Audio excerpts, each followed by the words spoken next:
What's better than opening one box? Opening two boxes. So I made a really large order not too long ago. I'm going to start with the smaller box. These two boxes are the same order as multiple items, and it's going to be interesting. One of these things is the primary focus of what I wanted, but it was a sale. I had the opportunity to get multiples, and so I figured we would open it up and see what we have.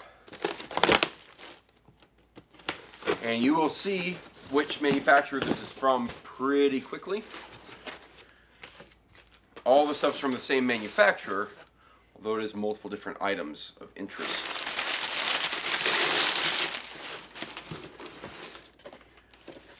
Here's the first little box, and here is one other thing from it. I think that is it from that box. Set that down right there. All right. So, this is the Cold Steel Shillelagh Cudgel, essentially. This is a plastic molded thing that you hit things with, essentially. It's meant to look a little bit like the blackthorn branches and things used for actual shillelaghs.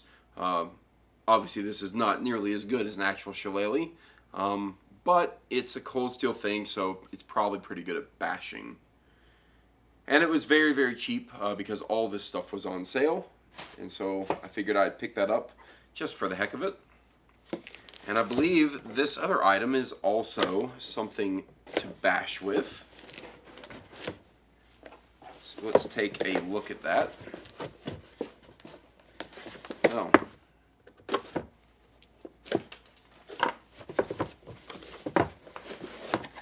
Alright. So this is another cold steel item. And all of these are going to be cold steel. This is probably the only real big order I may ever make with cold steel. And quite honestly, besides the couple of one-offs that I have from them, I've never actually bought much from them. So I have, if you have watched my Armory walkthrough, I have a small cheapo Gladius. Really just a useless thing, but it was super cheap and I was able to pick it up for super cheap, along with another similar, I think they called it a tactical Gladius. It's barely even a sword, barely even anything really worth having, but it's a thing with a blade, and I like things with blades. And then the other item I have from them is their MAA halberd. So this is the Gothic Mace. Surprisingly, this is the first mace I've ever owned.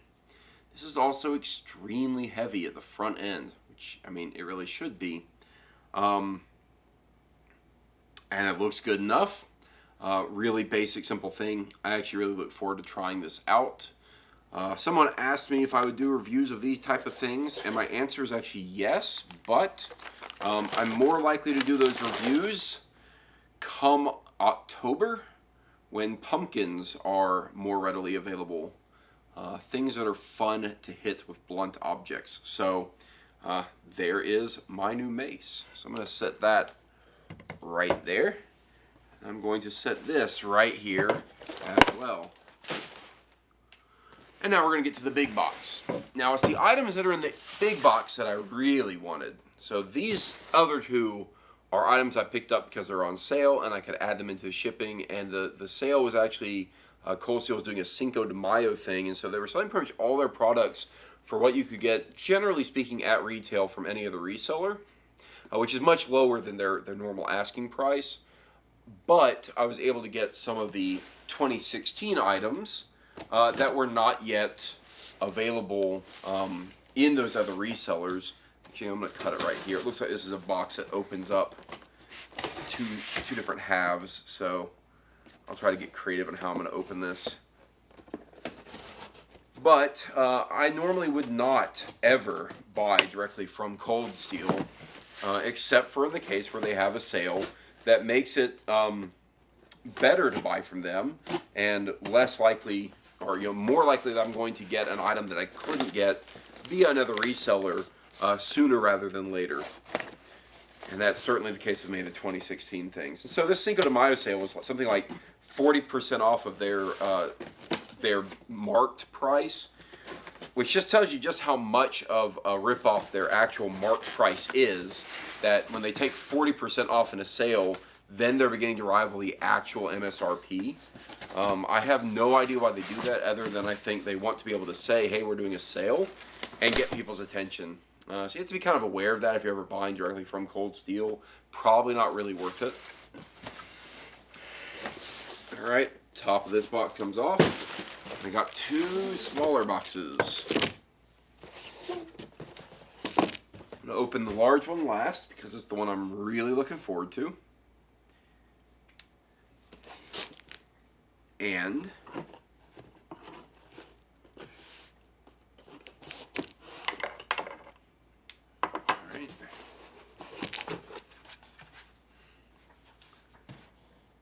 Alright. So, if you've paid much attention to Cold Steel's 2016 line, you might recognize this already. But this is a newer product of theirs. And it's got all this kind of foam bits all over it. But this is the Cinquedilla, the short Italian sword slash dagger. It's got a lot of grease on the handle and the components. But there you have it. Needs to be cleaned up a lot. It's definitely in its basic grease. You can see all the shininess and unevenness. So I will clean that up. But it's got a halfway decent edge. It's not super sharp.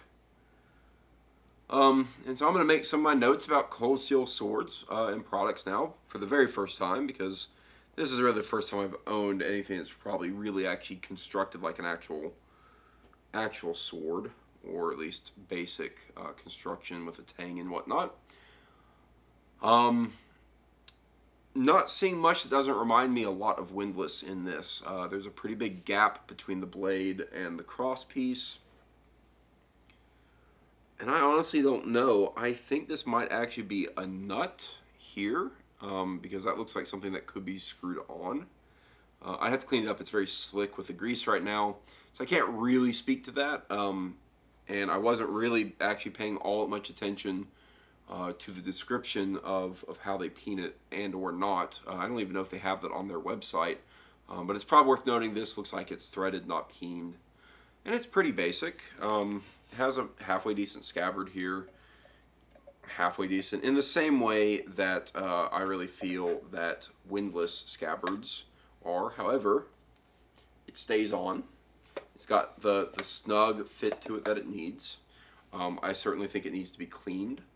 So I'm going to leave that actually out of the scabbard for now, until I can get the blade cleaned up a bit more and have it ready, so I'm not spreading grease on the inside of that scabbard. And the scabbard is actually pretty nice. It's got this kind of decorative etching on the throat piece and on the chape. And you also notice it has this little peg. Just yesterday I opened up the Battle Cry line. It had the same thing designed for whatever belt system might be able to utilize that, I suppose.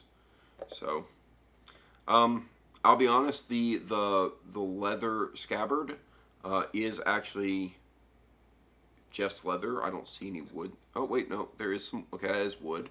The way it's constructed is very strange. The slats of wood seem like they're only at the throat, and it doesn't go all the way through because the rest of the scabbard is very flexible and squishy, so it feels just like rigid leather. So there you go. So that would suggest that my initial impressions of these Cold Steel products is that they're not much different than Windlass. And that's not really surprising, because a lot of people have said that Cold Steel is manufactured with Windlass, essentially the same forge making the things. But this is what I've been really looking forward to. So, get this opened up. Now, I'm actually planning on doing a review of a book about this fairly soon. It's probably going to be one of my next video projects. One of the few things I do actually have planned for this month. As you will see it as it comes out here. There we go. Now, I've talked a bit about this, holding on very carefully because the way this is packaged is very interesting. I'm going to set it back down and actually undo the scabbard from this first, so it's a little bit safer to hold all this and try to unpackage it when it's set down instead of holding it all together. So this is the new product, 2016 product, but this is the Polish Saber, and I've always really been fascinated by Polish history and the abundance of interesting swords that came out of Poland during the more modern age. And of course, ever since I heard of them, I have been fascinated by the Hussar, which are the Polish cavalry who were fierce warriors and really quite famous and recognizable by their winged armor, which is actually the reason I really think they're fascinating, is because I think their armor just looks absolutely amazing. And I will one day own a set of that armor, probably obviously replica, but I will own one because I really love the way it looks, and I think it's just fascinating. Alright. So, holding on to this, feeling it, it feels pretty much just like another kind of basic leather scabbard. Looking in the throat of this one, it looks like they have plastic. That is probably used to act as the as kind of the thing to hold the blade in place. So it's kind of a cheat. Instead of having the scabbard made from wood slats and fit the entire blade snugly as it should, they basically make a little bit of a floppy scabbard here. Really not too rigid. Of course, I don't know a lot about how Polish saber scabbards are supposed to be, so maybe it is supposed to not be nearly as rigid as other scabbards. And then it's got these little plastic throat pieces that will hold the blade snug. And I will just note my hands are a bit greasy, so I need to clean this up later. But it's actually a pretty nice color. I don't know if that comes through real well in the video. But I actually really like the color. It's a nice reddish brown. A little bit more brown than red. And certainly on the pictures online, I think I recall it being a lot more reddish looking. But that's okay. I don't mind it. I think it's very handsome. It's a very nice color. And then we're going to get this sword out of here. I can tell you right now, the sword feels very light.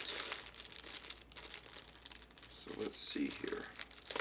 Okay, there's a little thing that has just come with this. I have no idea what this is, so I'm going to pull this out.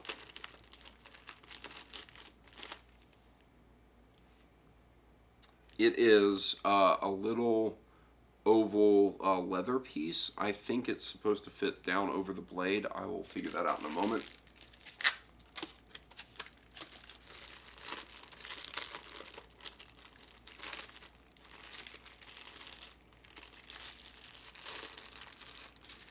And all of this is just slathered in the shipping grease, FYI. So there is that. It is very greasy. I'll have to do a lot to clean this up.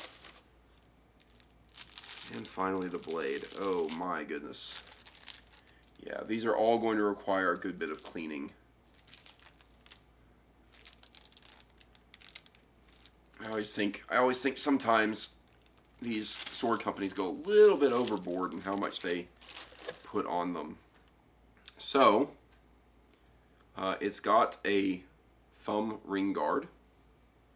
And that's actually important to the usage of sabers, as I've learned. And I don't know exactly how to grip them. I'm going to have to spend some time with it. But that is it. That is the Polish saber. So yeah, I have a book I'm going to be reviewing about this soon. And I definitely need to clean this up. So what I'm going to do is I'm going to pause right here, just like I did in the other video. I'm going to pause. I'm going to clean these things up, and then we're going to take a little bit closer look at them. Okay, so I spent some time to kind of drastically clean these two blades up. Before I get to the Polish Saber, I will say this is a little bit disappointing. There is a little bit of what looks like right about here, a little bit of what looks like maybe rusting on the blade. If I had to guess, I would say that's an artifact of them shipping it in the sheath. And even with all of the grease they slathered on it, it's got a little bit of tarnish there, so I'll have to do some actual work to clean that up. Doesn't look like it's going to be bad. It's all very surface level, but when you get a brand new product, you generally speaking don't want it to have that. So that's at least worth noting. Getting back to the Polish Saber, finally got it cleaned up. And one of the things I've actually been really disappointed about, because I've been looking forward to the Saber, is that the pictures online are not very high resolution. So one of the things I want to make sure I do in this video is give you guys a good close-up of this sword so you can see the details. And I'll do that in just a moment. But I'll speak through just what little I know about Polish sabers and how this should feel in the hand. One of the important things is that you kind of are supposed to grip thumb over finger, kind of like that. And that's what this thumb ring is for, is to kind of tell you where you're supposed to put your finger. It's a very large thumb ring. As you can see, my thumb fitting in there. It's got a lot of space around it. I don't really know what the kind of gold standard for that is, so I'll have to go do some research. But I will say that even though it does need a little bit of cleanup here and there, and need a little bit of work to just kind of get it up to kind of showroom quality, this really has a lot of the look that I was hoping for. The pictures do it justice. We'll get the close-up in the sheath. It fits in there nice and snug. And it does come, again, there's this little leather thing that came with the sword, and I think the way it's supposed to work is I'm supposed to just slip it on there to put it, well, that's about as far as it goes before it begins cutting into the leather, so I don't really know. I don't know what the purpose of that is. I think it's supposed to, there we go, fit down into the pit of that so you don't have metal against metal as much when you have the sheath on, and I think that's probably more for storage when you're not really planning on using it a lot, and it comes off very easily. So interesting little thing that they provided there. I'm only really guessing as to the purpose. I didn't see anything in there that told me exactly that that's its purpose, but if I'm going to assume with whatever little bit of knowledge, expertise I may have, it's just for that kind of long-term storage and keeping it in a sheath. Yeah, I think it's pretty nice. I'm actually pretty darn happy with this purchase. As I begin messing more with Polish Saber work and trying that out, I will probably have better thoughts on this. So I would imagine it's going to actually be a while before I actually am ready to do a review of it. The edge is not super sharp. It's about as sharp as the Cinquedilla is, and that's kind of butter knife sharpness. It could probably stand to be sharpened a good bit more. And that sharpness really begins right about here above the cross guard. It's about 4 inches.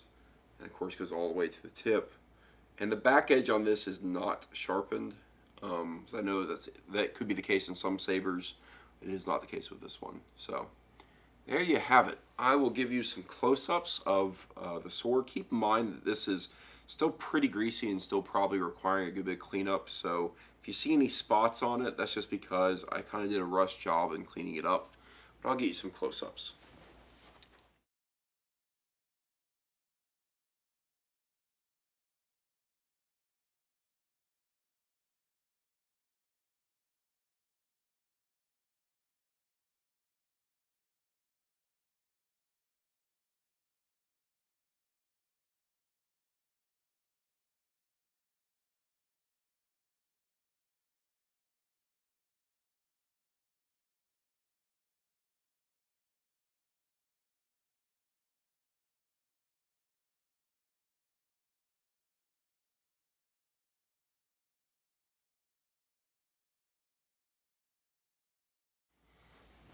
And one final thought that I have on this is also looking at the pommel end of the sword. This is very, very, very similar to what I saw on the Cinquedilla. Doesn't look like it's actually peened. It looks like there's some sort of cap or screw nut on here, so I imagine that is construction. But overall, I'm actually pretty happy with this purchase. I think it's constructed really well. There is a little bit of a gap, noticeable gap between the cross and the blade, and that's a little bit strange because this guard can only really go on one way because of the blade shape, but it looks like it was made to go on either way, I guess left-handed or right-handed. So I guess they could, in theory, swap it around. But of all the gaps I've seen, you know, the solidity of the construction seems pretty good with this one. Seems really firm. So I'll have to get out there and use it, see how well it works, and obviously do a more in-depth review later. But I was extremely happy with the ability to get all these items. This basically fulfilled my entire wish list for everything that Cold Steel had to offer for me. And past what they had here, I don't really have many more Cold Steel items that I want. So I kind of got them all in one fell swoop. And you can expect reviews to come out on these, you know, periodically. I probably won't do them all in a row. And of course, I've got a couple requests that I'll try to fulfill as well. So there you go. Hope this was an enjoyable unboxing. Hope everyone wanted to eventually see this Polish Saber. It seems to be, on the surface level first impression, worth the basic retail price. And what I mean by that is the around $270 you will likely see this as on resellers' sites.